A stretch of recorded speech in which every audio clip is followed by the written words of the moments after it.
Arbogast. Yes. Bunting. Harley. Present. Bannon. Kirkton.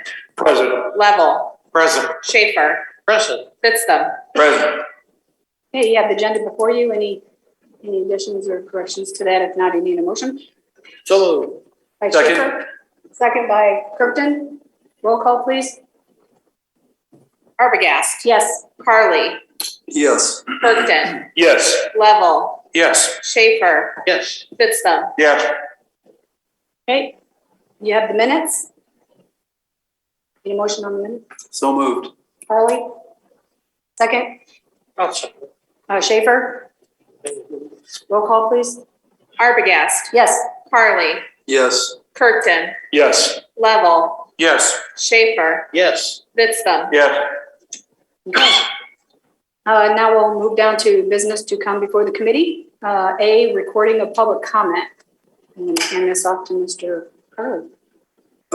Yeah, I'd just like to make a comment and get the committee's input on this. I think the last meeting, which I unfortunately was unable to attend, that somebody, or the committee decided to record some things in public comment. Typically, public comment is not recorded in the notes, in the minutes, I should say. Excuse me, the minutes for meetings. And I guess the person that speaks, their name is supposed to be recorded, and maybe the subject is my understanding of what was said of what went on. I personally don't think that's a good idea. And the reason I don't is because I think what it does is allows people to basically circumvent the agenda. So if they've got something that they want on the agenda, and or even the general public in a way, if they've got something they want brought up, then they've got the opportunity to bring it up. It's recorded in the minutes, and then people can look at that, and maybe it's not harmful, but maybe it is at times. And I think that that's something that we need to be cautious about. And but really, the issue that bothers me the most is the chairman of the board and the chairman of the committees kind of control what's going to be on the agenda, and I think that's the way it should work. And if people don't like that, then they bring it up in public comment, something that they maybe get on the agenda. And I think it's all right to bring it up. I just don't see the need to record it. So that's my thoughts. I'd like to hear what some of the other people have to say about it, please. Madam Chair. Yes, go ahead. I'm going to kind of pile on Doc Harley and his comments. I'm in favor of what he said about not recording it in public comment. Two things. I still think what matters most in the committees, because that's where most of the real work is done, that we have open and honest discussion. And if somebody says something, they're not going to read about it again and again. If they misspoke or don't have all the facts and make a misstatement, and that happens. I've done it a couple times, and not have to hear about it for months at a time. I appreciate the open and fair discussion that I have in my committee. I encourage it, even if they're saying something that other people might find as being stupid or moronic. It doesn't matter. It's about open and honest discussion, and they don't have to hear about it again. And I thought the policy was, as I've talked to the executive director, that if a committee chair wants something specifically recorded in public comment, they could do that. Otherwise, we're not going to record a bunch of stuff in public comment. And I still think that's the way it should be. There's smarter people in the room than me, but for the committee that I specifically have influence of, that's kind of the way I feel about it. Thank you, Madam Chair. Anyone else? Anything to add? Anything to add? Mr. Lovell? Madam Chair, I think I would agree with both of these individuals. And basically, we try and do the same thing in Highway Committee. Everybody gets their say. There's nothing left unturned. Pretty much we leave there in agreement, one way or the other. There's things that do get said at times that you might not agree on, but, we move forward and we try and keep a good meeting and keep everybody involved. That's all I do. Okay, Mr. Vidston? Anything?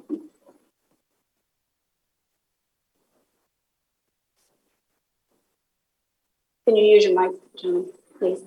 Are you talking just the public comment part of it, or the whole meeting should not be recorded?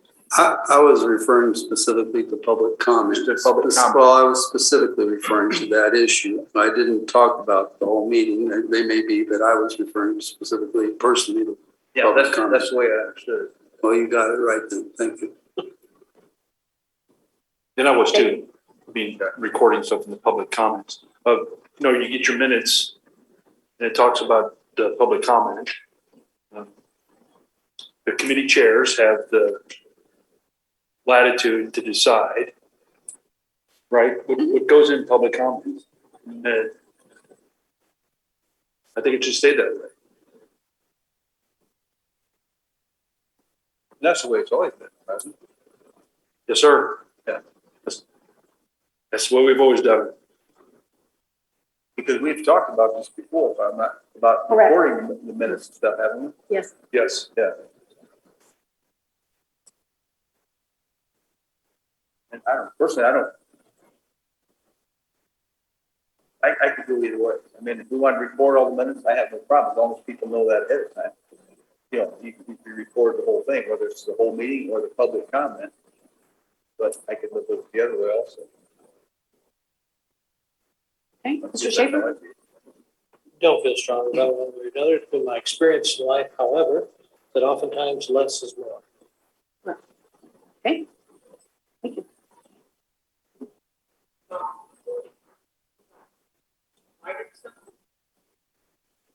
Something down, or are you talking about recording it? No, Audio or visual? The note, the minutes that Alina is taking. That's what we're talking about. And so they object to just something? Correct. Not the recording, no. Yeah, no, it's just that it's Alina taking the minutes of public comment is what this is all about. She's always going to take the minutes of the agenda. The public comment is not needed to take minutes on. Okay. Can I make a comment here, or do I need to wait for public comment?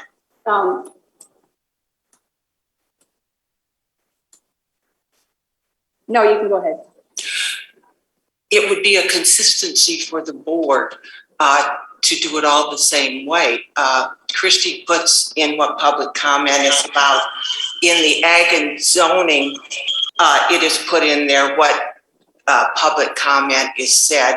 And so it would just be a consistency. And it's a good record for the public to refer to. If somebody says, you guys really haven't discussed this, and you say, well, yeah, it was brought up in public comment about 4 months ago.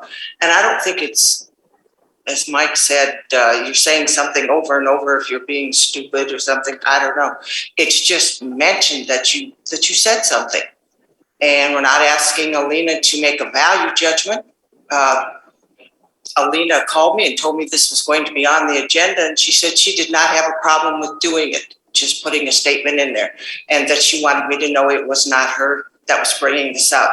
So, it's just the communication with the public, that they know what we're talking about.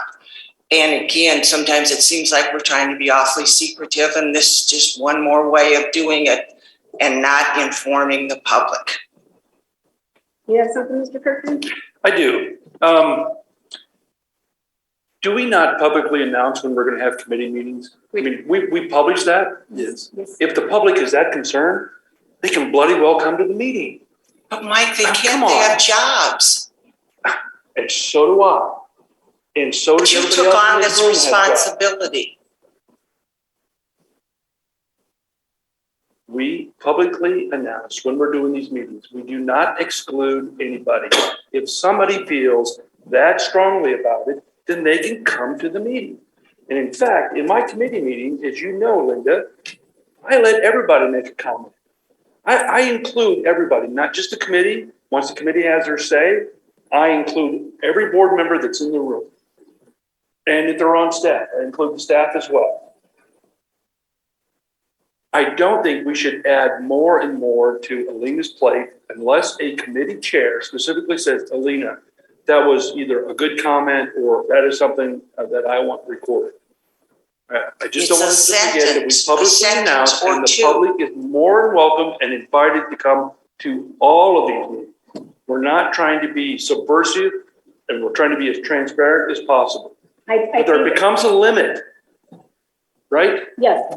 I also think that anybody making public comment, anybody taking minutes on that public comment, the person taking the minutes can take their comment in a different way than what they mean.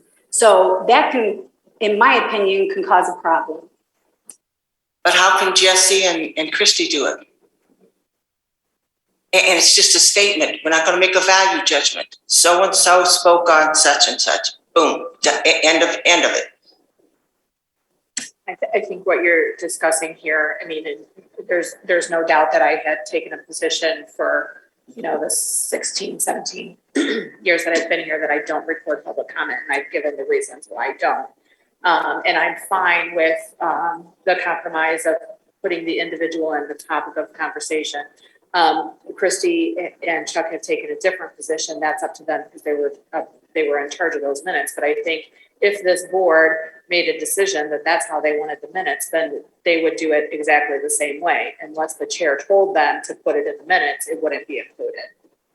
It had never been an issue before until recently. So again, whatever decision the board wants. I did do that this last month because I kind of thought that was the direction after the meeting. And so all I did was put the individual and the topic. But I understand that not everybody was on board with that.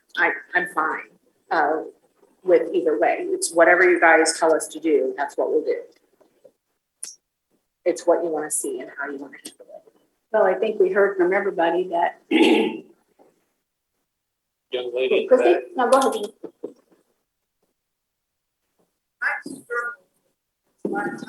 Can you use the microphone, Christy, please? Use the microphone. At one point, many years ago, they said that there wasn't enough maybe in the minutes and that public comments should be included. And when I get to that point anymore, or, I struggle with that part of it more than maybe other topics that have been discussed because I don't want to put the wrong thing out there.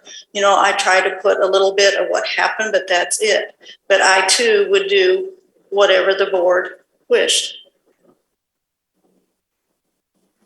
Thank you. That's what I was trying to say earlier about you determining what somebody is saying could be, you determine your way, what the other person is not the same. So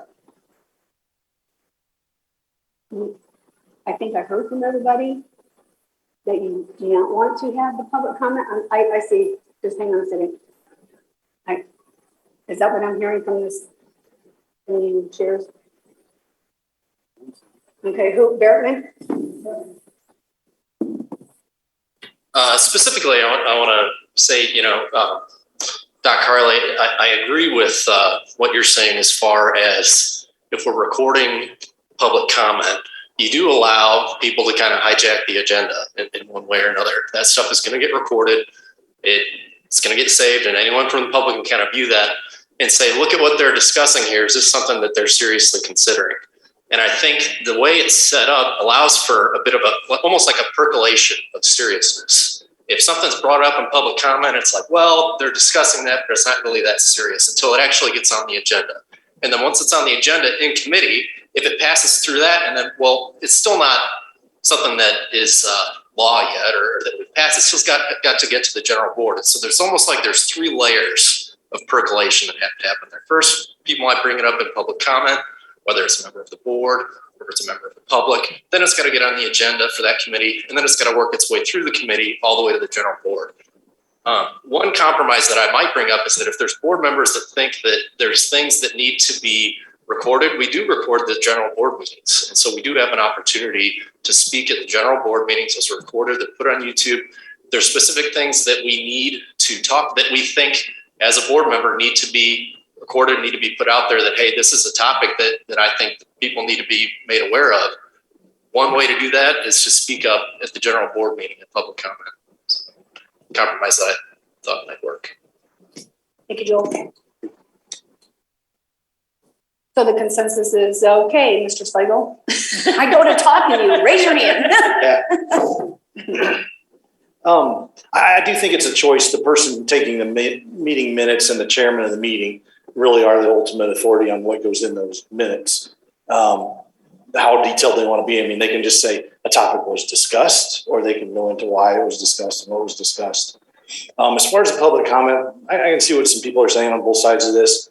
If you're making an accurate recording, it would be, I would think that I would, as a chairman or the person making them, I would try to include a brief so-and-so appeared on this topic.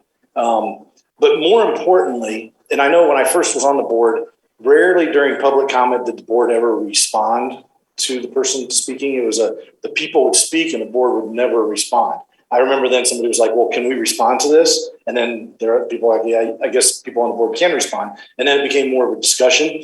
And I would think that if that happens when the board does respond to a public comment and somebody on the committee does discuss it, that should probably then be entered in the meeting minutes as sort of this topic was discussed.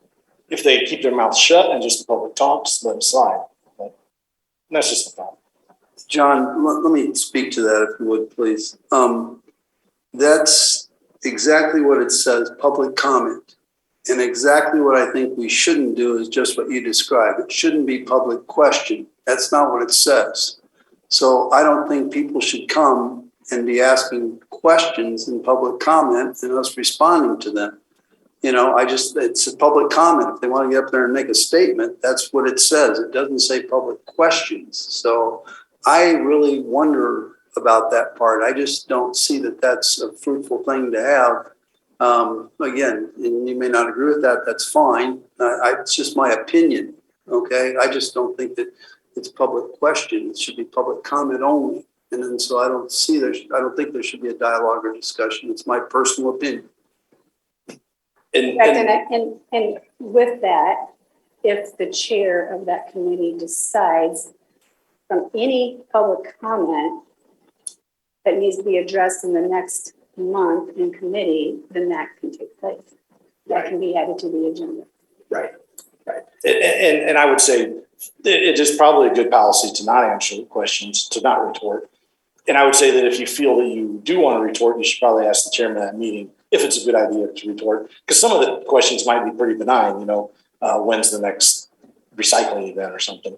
In which case it seems awful rude to say we're not going to comment on that, And so it would be a good thing to sort of run it by your chairman and see if you should discuss this topic any further. Mm-hmm. And that's what the chair is there for. Right. Okay. Thank you. Any other discussion from anyone? Mr. Blackford? I didn't even raise my hand this time. No, but I'm just going to go along to everybody. So I actually was just trying to listen to everybody, but a thought did pop in my mind. Somebody took the time to see when the meeting was, knowing that they had something to bring to the committee, took the time to come to the committee, waited for open comment and spoke. And then the fact that they were there is not even recorded in the minutes does seem from the outside like we're not accessible, like we're not giving them the time. I'm just playing devil's advocate here that if somebody from the public takes the time to come up and speak at a meeting during a public comment section, we should at least acknowledge that they were there. That's all. Ginger or Diane? Anybody else have any comments? Okay. Come on, Jason. Or Joel, Jason. I do that every time. Go ahead.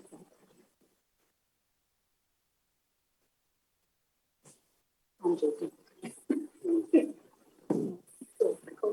Yeah, who wants to say? do believe, as a new member, I had a little issues with the committee structure as we come on, but the more that you're in the hot seat and seeing it, I do understand the importance of the committee structure, and I do know how important the chair and the vice chair are to the committee, and I do believe in the procedures as we do have them now. So I am okay with the chair and vice chair continuing to determine what makes public comment and what does not. Thank you. Yeah, just the last thing I didn't mention is that what's most important, I think, is we don't put our staff in a position where we're asking them to make judgment calls about what does and doesn't go in the minutes. It needs to be very clear. And we can't be saying like, well, if this happens, and then this, and then this, we don't need a decision tree for the meeting minutes. And so it's the last thing I'm going to add. Okay, well, I think that we will just leave it up to the chair of the committee. How about that? That good with everybody? Sounds like Yes, ma'am. Okay, Yes. alrighty. Now we'll move on down to Human Resource Director report. Ms. Ginger. Okay. Last month, we reported that the federal OSHA issued an emergency temporary standard, which the county does not fall under, but the state of Illinois OSHA adopted the federal OSHA. And since then, the Supreme Court has said that federal OSHA no longer has or did never have jurisdiction to mandate such an emergency temporary standard, which means Illinois OSHA cannot follow federal OSHA with an emergency temporary standard. Therefore, we cannot make our employees vaccinate or do weekly testing. We do have several hundred tests now that we had purchased in lieu of this testing emergency standard. So we are going to give those out to our department officials and let them disperse them within their departments. If somebody wakes up and they don't feel well, they can do the test before they ever get here or not have to bother the health department to get that test. So that's the first thing. That's good. Mr. Kirkton? Yes, ma'am, real quick. I'm assuming you send the test, you mean the test kits, correct? Test kits, yes. Giving those to department heads.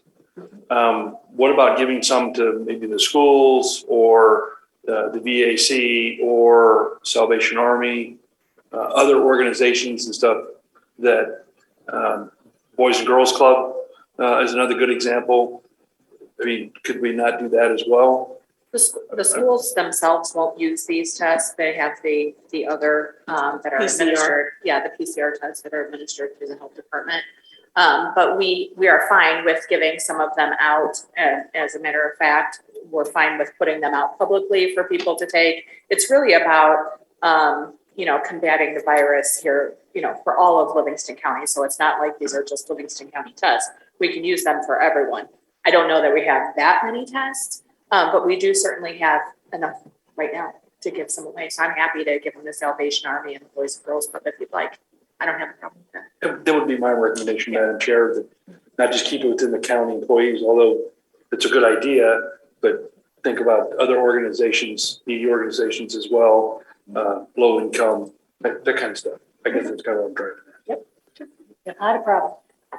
We can definitely reach out to those other organizations.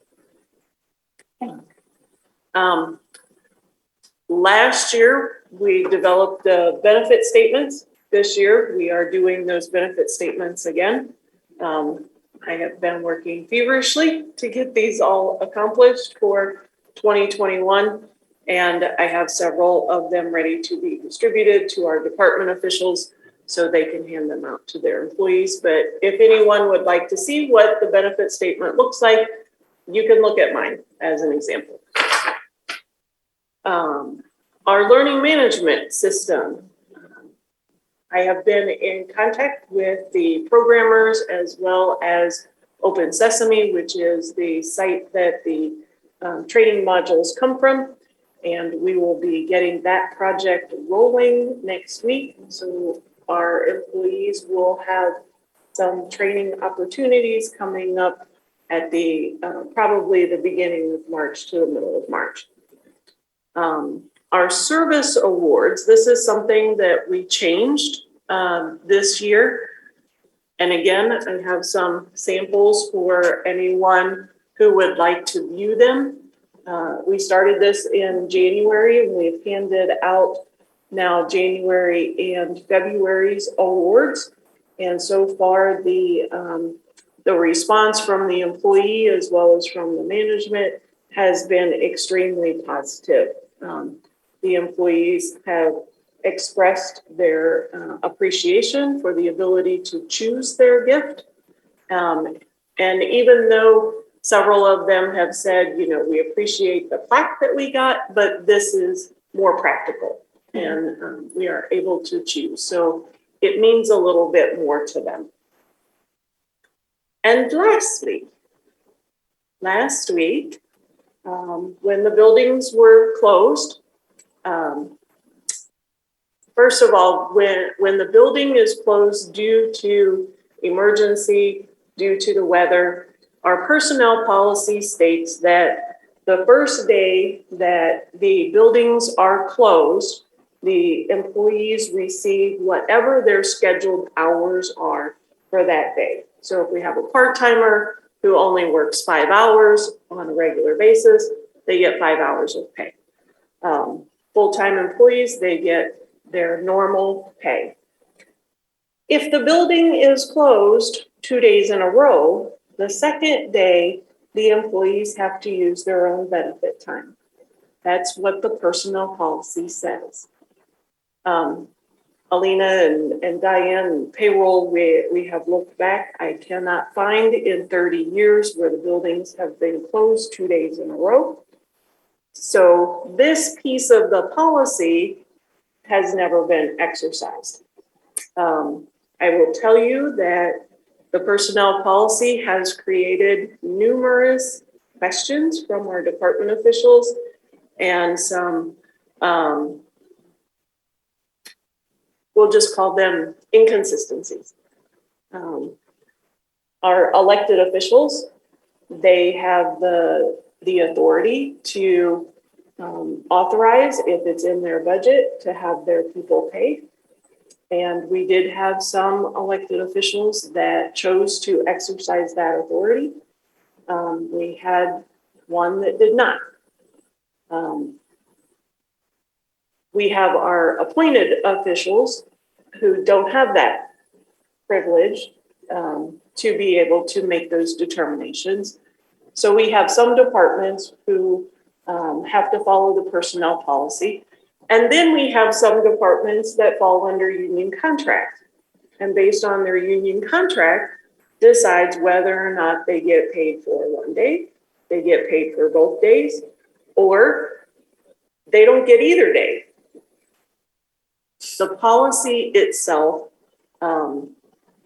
has caused some concern, has caused some questions, and there, you know, like I said, there are some employees who got paid for one day and had to use benefit time for the second day.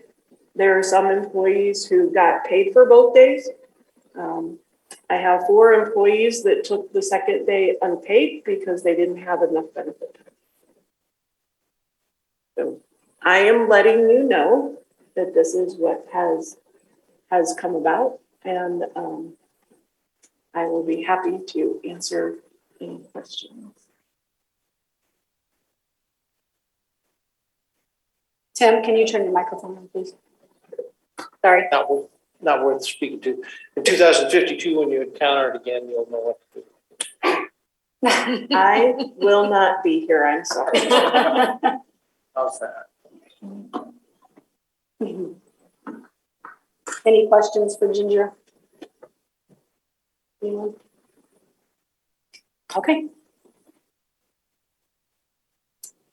Does that conclude your report? That concludes my report. Okay, I would like to add on the employee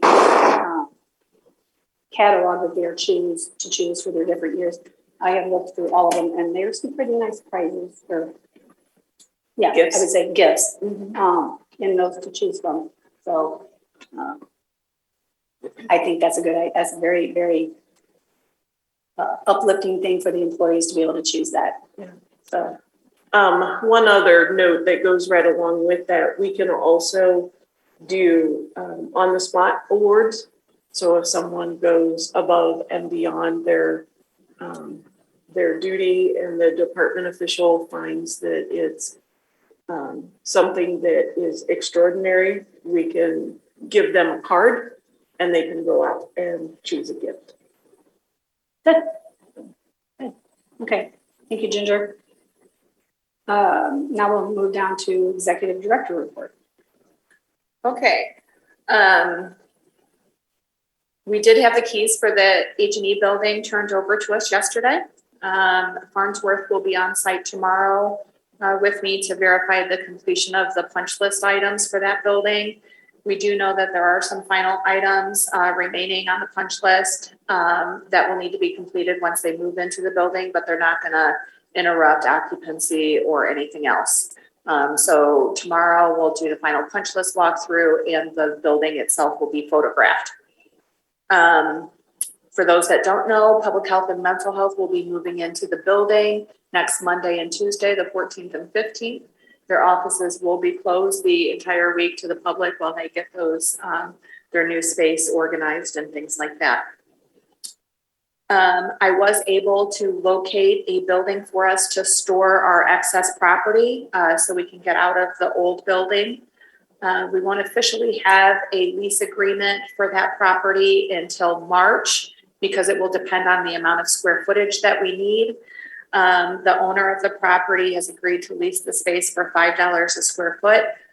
So just as an example, if we need 2,000 square feet, it'll be around $835 a month. And so we anticipate having the building for about 3 to 4 months and we'll have the auction on that site. So April or May. The asbestos abatement project went out for bid last week. There's a pre-bid meeting scheduled for February 23rd and bids are due March 3rd. So we plan on approving the asbestos abatement package at the March meeting. And we hope to have that work complete before school lets out in May. The demolition package itself will follow around April or May. I did release a request for qualifications on the design for the roof here at the historic courthouse. And there's a recommendation coming to the full board. But based on conversations that I had with the architect today, it does appear that the project will be much more extensive than what was originally anticipated. So we're going to have a representative attend the board meeting to kind of explain those things, but I just want you to be prepared. The release of the ADA package has been delayed. It should have been released at the end of January, but they're having some staffing issues. And so the package itself, we hope to have it released by the end of next week, around the 18th. At that point, it means that we won't have the package ready for the board to approve in March, but hopefully by April, we'll have the ADA package ready to go. But of good news, we were notified that we were one of 12 communities selected for the Connect Illinois Broadband Planning Program. So that's a good thing. Luckily, we are in the second group. So our sessions will start mid-May, which is great because I have a lot on my plate right now. So this will really help me. The state hasn't officially announced those. They want to do their own press release. So after the state makes their official announcement, we'll follow with a press release of our own.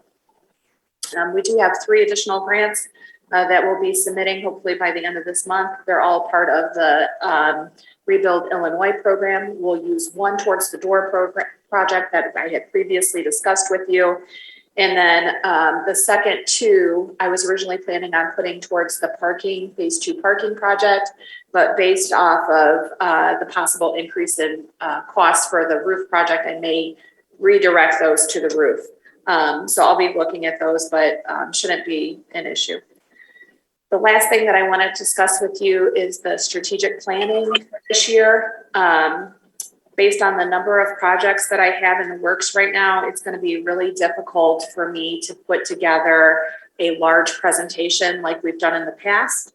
That being said, I don't want to skip the planning sessions because I think they're important. And especially since this will be going into a contract negotiation year, it's really important that we get some guidelines established by the board. So I have two options that I'd like to discuss with you. We can do the breakout sessions, without having the presentation portion of it. We could do the breakout sessions where department heads and department heads and county board members meet together, do a brainstorming, talk about things that they're seeing in the environment, review the strengths, weaknesses, opportunities, and threats, and then come back as a group to develop the goals for the next year. If you really think that we need some type of speaker in order to simulate or stimulate discussion or things like that, I can look at the possibility of having somebody come in to speak with you on things. We could maybe do the economy, inflation, employee turnover, something like that. But my recommendation is just to do the breakout sessions and the goal setting. But I'm looking for feedback back from you. Option one. Option one, great. Option one. Oh, is that Matt Bannon? Yep. How long have you been on? Not that long. Okay. What's your thoughts, John? Option one. Option one. Option one. One. Okay, I will get availability things out probably later this month, and we'll look to start scheduling those breakout sessions probably in March. So that'd be good. Thank you very much. I appreciate that. Is causing huge traffic jams at this border crossing. That's all I have. Okay. Any discussion on any of the reports that you heard from Ginger or Alina? Anything anybody wants to ask? Any questions? Anybody? Okay. I have a few things myself. So we've had this discussion in the past, but I'm going to reiterate this. I've had some department heads come to me, have had talks with them, feel that they are being micromanaged. That is not our position of a county, as a county board member, to micromanage our department heads. They are there in their job. They know their job. We do not know their job. We trust that they are doing their job to the best of their ability. So if the process is, and it always has been, that if you have questions, you go through your chair, your committee chair first. Or you can come through Alina or myself, because we are always in contact with the chair of each committee. This really needs to be reiterated. If you don't mind, starting next month in your committees, I will try to remember for you guys to remind you guys to do that in your committees, to remind the board members. That's what the chair is for. Go to your chair. So I just wanted to put that out there. Also, I am, since this is the last meeting of the week, I would like to see if you all are objected to any Zoom. The reason why is because it's difficult to do executive session with the Zoom. We do have executive minutes that we need to go through, and a lot of them, since we have not been able to do so in the last couple of years. John has a lot on his, a lot of projects, has a lot of stuff on his plate, and it takes up a lot of his time to be able to just sit here and do Zoom, for us. So is there any objection from any of you? guys, in Livingston? Even though I'm taking advantage of it tonight, I would like to see it end.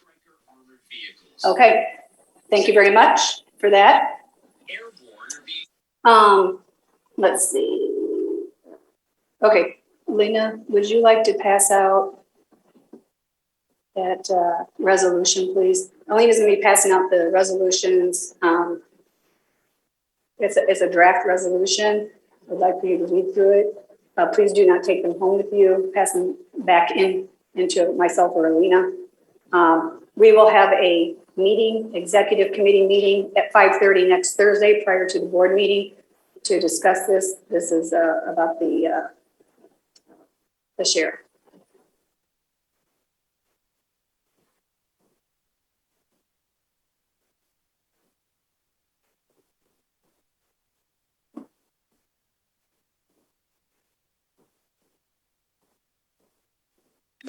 Meeting next Thursday at 5. Someone going to read it, or am I supposed to guess? Well, if you would show up, then you would be able to read it. Yes. Wow. Okay. I agree. Thank you. The U.S. is now offering a. The meeting at 5:30 next week will get your approval to send it to full board.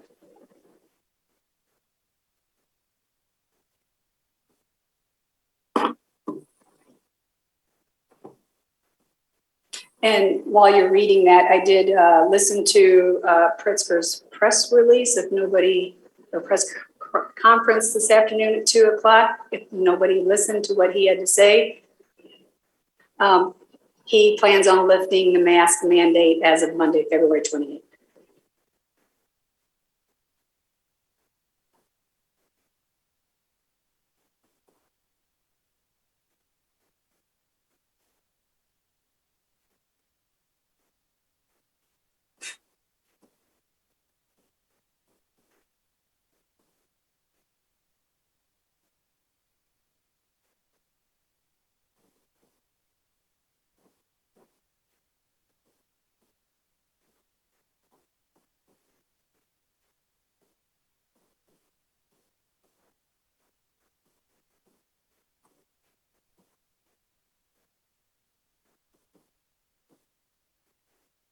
Did you say he's lifting the mandate February 28th?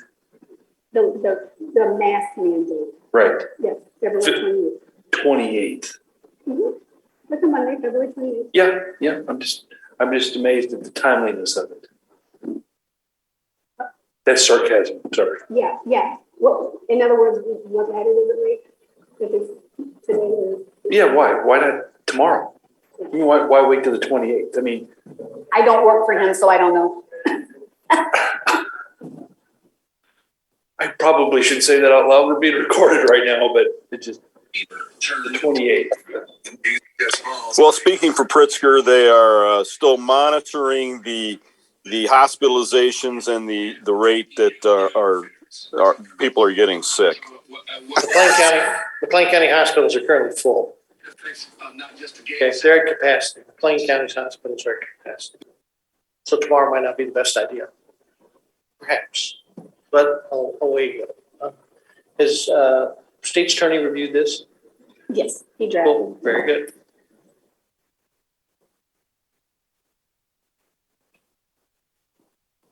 So if you're done with reading, if you don't mind passing them down, that way they don't accidentally get mixed up in your paperwork, please.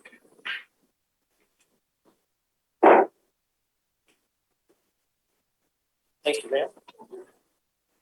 So now we'll meet next Thursday, 5:30, to discuss and to full board. All the talk heading into day 6. Here's Jamie Yukas. Executive session topic. No, unfortunately, Randy and I both did review, and we have not found an exemption that's going to qualify for this at all. We did try, and as creative as we thought, it's not going to work. So we just need to be careful. More for him than for us. Exactly. Right. Okay, So now we'll move on down to comments from the committee chairs, and I'll start with Mr. Farley. Let's see, at our sheriff jail license meeting, we found out that our inmate population is stable. We did okay a raffle license, and as you've covered here just a few moments ago, we'll be having some transition, and that will be discussed, and that's all been a favorable situation. I want to thank all the board members that Mr. Weller and I were able to talk to in working on this and helping to get things ready for Mr. Yednak to do the resolution. And I'd like to thank Alina and Kathy also for their input, and Ginger. So it looks like everything is going to go for a smooth transition that we'll be talking about. I'm going to leave it at that. So thank you. Any questions? Any questions for Mr. Farley? Okay, Mr. Lovell? Madam Chair, we had our highway meeting several days ago. Basically, our big item for that meeting was the letting results, where we let the maintenance for the year to establish prices and the tar and chip work in the county for all the townships. That was about 3.9 million, which you'll see in the packet for next week's meeting. We had 3 local agreements for federal aid on bridges. They'll also be in there. And we've had a little bit of several trucks go down. We hope minor problems due to the snowstorm. So a little more on that. Maybe by next week. One of them still is a shop. So it's just, they haven't had time to look at it. So that's where we're at on that. And on the building, who knows? Time. Okay. Any day, supposedly. So. Thank you, Steve. Mr. Kirkton? Thank you, Madam Chair. We will have no action items this month from Rules, Legislation, Veterans, Community Services Committee. Committee continuing to work on its goals for this year, and we're asking some other organizations to come in and kind of back brief the committee on what they do and how the board can help those other organizations. So, we hear every month from like VAC, mental health, and so we're asking some of the other community service organizations to come in that we don't normally hear from, that we do provide funding to, but we don't ever hear from. So we're bringing them in each month, doing 3 or 4 or 5 per month to see how our committee can facilitate and help those organizations do more for the county. That's all I have, ma'am. Thank you. Mr. Viscom? I think Alina covered most of my report. Oh, no, you've got more. I could have kept going. Yeah, we do have a lease agreement coming up that we have talked about before, and a proposal from the Farnsworth Group on a phase 2 parking and the vaccination and clinic coming before the county board meeting. We talked about the Charnett Architects, the representative coming and talking about the roof project. We had a tour, if anybody wanted to go through the health department today. I don't remember exactly how many of us was there. Most of us important people were there. Carter wasn't there. But no, everybody that went seemed to be pretty well pleased with what it looks like inside. We'll see how everything else goes when the tenants get moved in, but what I've heard from them, they seem to be pretty well, been pretty joyful about moving in there, excited with it. So I skipped something, Lena, that's all I have. The lease with Livingston County Commission on Children and Youth. Pardon me? The lease with Livingston County Commission on Children and Youth. Did you mention that? That's the one we. Oh, the lease agreement. Yeah, the lease agreement with them we got to bring forward to the board, yes.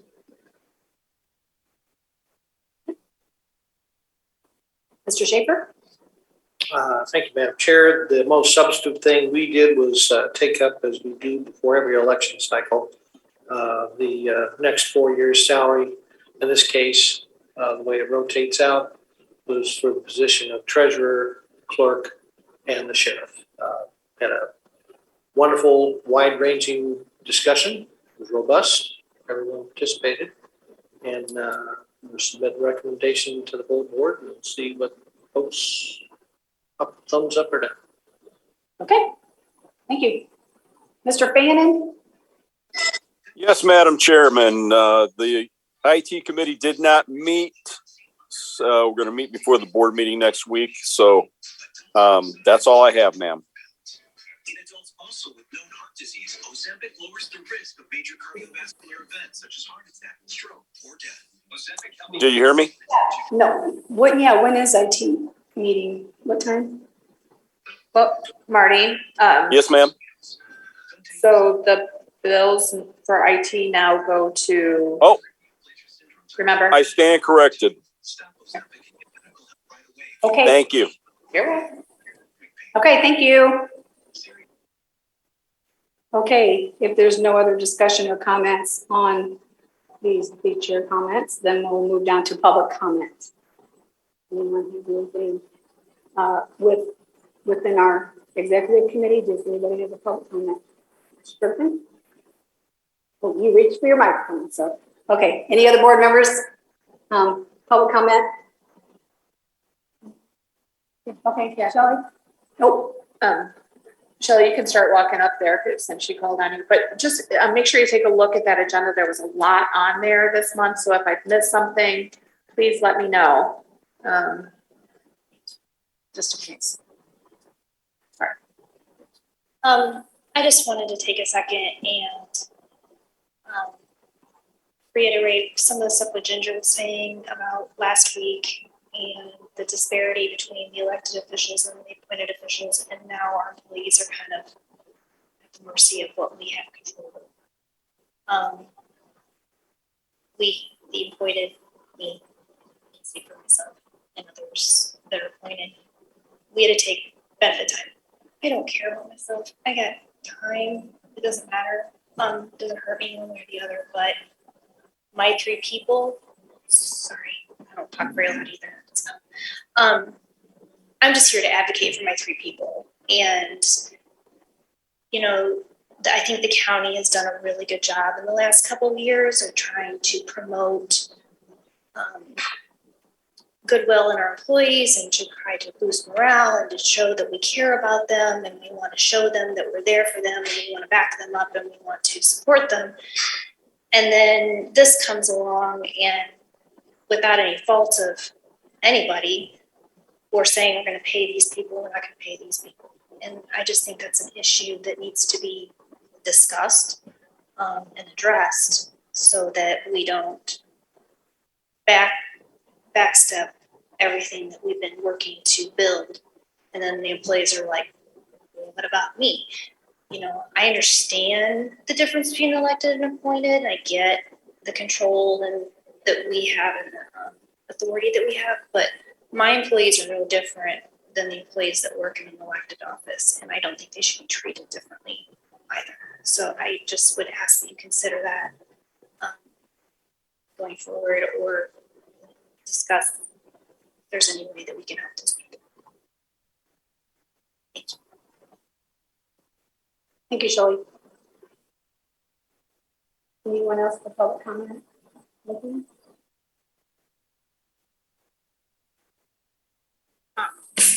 So this is going to go along with that. As an elected official, I did choose to pay my people. And I just think that, you know, I've been here 20 years and we've never used, you know, that we haven't got paid because of a snow day. And I wasn't even aware that that was in the policy. And I just, like, going forward, I wonder if there were to be a fire in a building or a tornado would take the top of this building off, those people would not be paid until we get moved to a different building. So that's kind of my point of it. Okay, thank you, Nikki. Anybody else?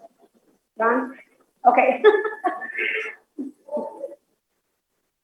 You as representative probably talk about this because my department is by nature different than everyone else. 11 of my 13 staff, including me, of course, are technically not county employees, but judicial employees.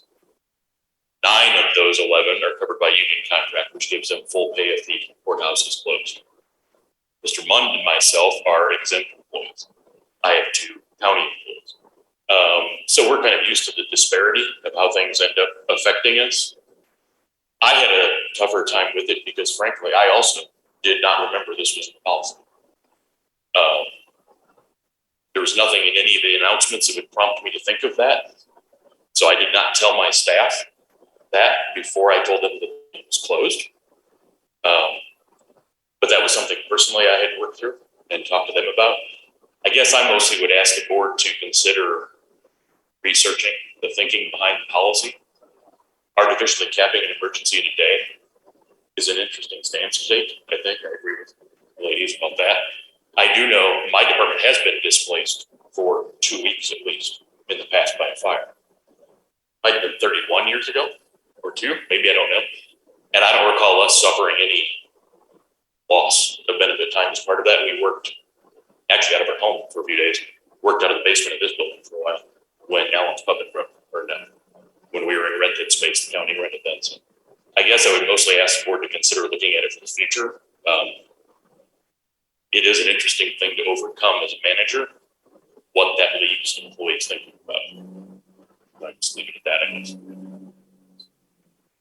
Thank you, Ron. Any other public comment? Christy? I am an elected employee, department head in that, but I wasn't sure what we were supposed to do. So, and I didn't check the personnel policy. Everybody got the text, they stayed home and whatever. I talked to Ginger on it. I said, are they paid or whatever? So she said, well, in the personnel code, it had, where if it's one day, it's an emergency day, county, they get paid. Second day would be their own time. So I told the employees that they got paid for the first day, but mine did not get paid for the second one. So, and I hadn't talked with Shelley or Nikki or anybody else to see what, was going on or, and I didn't get a lot of flack or anything from the employees unless when I left the room, they said something, but I don't know.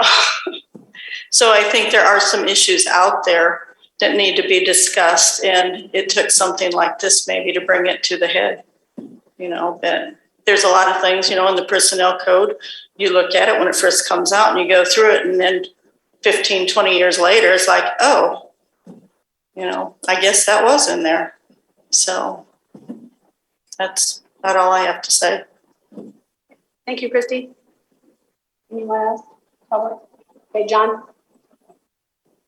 So I'll weigh on this issue also just to be in public comment here. I would like to see the policy changed to remove the not paying for the second day. It just seems like I don't know why it's in there, but it seems like a policy that could be fixed. And then my second comment is to the elected officials here, or to the people who aren't elected. There should always be an elected person, if you go up the hierarchy, that's above there that can make that decision, even if that person is a county board.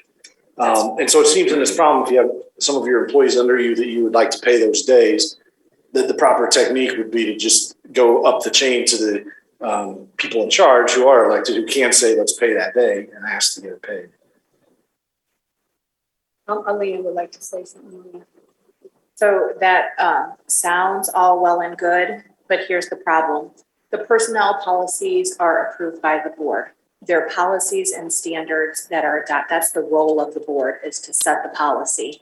There isn't any one individual that can trump that policy and say, no, I don't care what the board said. You can go ahead and pay your people, because it has other impact financially on the county as well.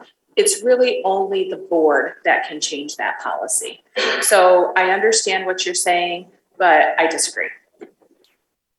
No one person, no committee chair, no board chair has the ability to go against what the policies say and give that authority without board approval. Right. But the board could. The board could go against it. Like as their employee, we decide to do that. The board could do that. Thus why these people are here bending your ear. Because if you wanted to change it, you could. But it's only the board. Right. And it just has to get on the agenda somewhere. Correct. Tim, did you have something? Just when you're looking for why did they do that in the first place, part of it is you want to have a strong disincentive to closing the facility.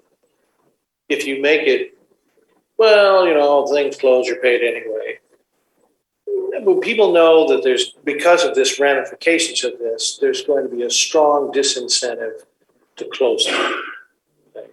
Because of lousy things happen. It's not the best motivator in the world, I'll grant you that. But it is a fact of life. So, you know, there'll have to be some parameters.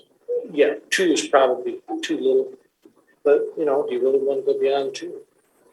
And the other, I suspicion the other, like in the fire case, I assume some insurance kicked in for compensation. When your facility's done, you can't do business. The insurance will cover that. So there's a cash infusion that made that possible. So just those are issues that all certainly need to be thought about, but you need to think about it, not just knee jerk and say, oh, just make it this way. Well, not necessarily. That's all I'm gonna say. Anyone else? Yeah, I agree with Tim on his take on it. I mean, that's the whole reason that we really try not to close the buildings at all, ever, unless it's an absolute emergency. So since you said that, Marty, I wasn't going to say anything, but I am going to say something now that you said that. And you're right. Last week, Alina, myself, and several others had to get on a phone call at 5:30 in the morning, 2 days in a row, Wednesday, Thursday. Obviously, Wednesday was a day that we needed to close. That's when the storm hit. No doubt. And we get our reports from Highway. If they are out there, they're out there early in the morning. Travis got on a phone call, on his conference call, gave us a report. Absolutely, the roads were not passable on Wednesday. So that's the decision. The sheriff has a decision to close the Long Justice Center. The decision that I have to make is for the rest of the county buildings. The next day, on Thursday, at 5:30 in the morning, we got another call. Sheriff missed the first call the first day. He gave okay to the chief and captain to make that decision for him. He was on the call the next morning. He was very adamant about closing the Long Justice Center. The report came back from Travis that the roads were open. They're passable, they're drivable, maybe down to 1 lane, but they were drivable. So he'd already said he's going to close the Long Justice Center no matter what, because McLean is already closed, Woodford was closed. We don't need to be the only ones open in the area. So that put a tough decision on me, because if I would have left them open, I would have heard Alina, Ginger. I mean, we all would have heard, why is people in Long Justice Center working or not working, and we are. And I felt like, too, the safety of our employees, that's important to me. So I made the decision to close the county buildings on Thursday morning. Now, after talking to other people later that day, I'm glad I did it, because I don't think it got any better for Thursday. Thursday. So I don't regret my decision on closing the buildings on Thursday.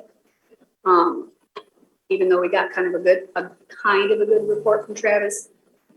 So I just wanted to let you know where that all stood and how that all came about. So I'd rather people be safe than, get into an accident, and, I would feel bad. So anyway, if there is no other discussion on that or anything, I ask for the motion of adjournment. I'll make that motion, Madam Chair. Mr. Kirkton, need a second? I'll second that. Mr. Vidston, okay, roll call, please.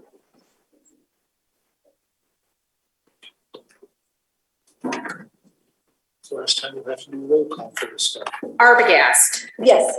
I'm assuming Bunting didn't get on. Carly, Yes. Fannin, Yes. Kirkton, Yes. Level, Yes. Schaefer, Yes. Vidston. Yes. Thank you, everyone, for coming and for being here. Well, thank you for having us.